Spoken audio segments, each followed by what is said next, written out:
มาร่วมอุปโมทนาบูชาทองร่วมสร้างพระพุทธรูป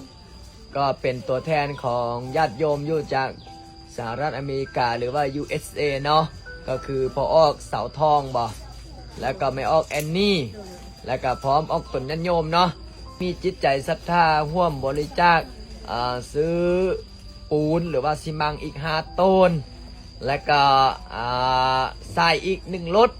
นี่ก็อนุโมทนาสาธุบุญเด้อไอ้คำไม่คูณไอ้ล่ำไม่รวยหาเงินหาทองมันหมานบันิสา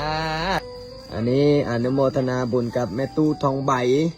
อยู่สหรัฐอเมริกาเนาะได้ฝากปัจจัยนำลูกนำหลานมาร่วมอุปโมทนาบูชาทองสร้างพระพุทธรูปพร้อมกับ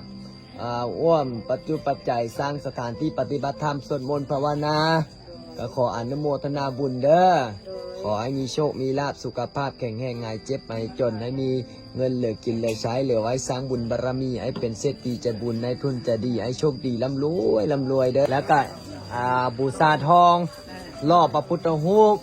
เมื่อวันที่9 เดือน 7นี้ก็คือเดือนหน้านี่แหละ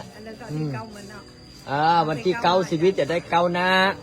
แต่ถ้าอยากให้มันก้าวหน้าอีหลีเนี่ยถ้าเฮาก็ต้องมีศีลมีธรรมขยันทำมาหากินสาธุขออนุโมทนาสาธุบุญกับคณะสายบุญสายญาติธรรมที่ได้ร่วมบุญเนาะในการ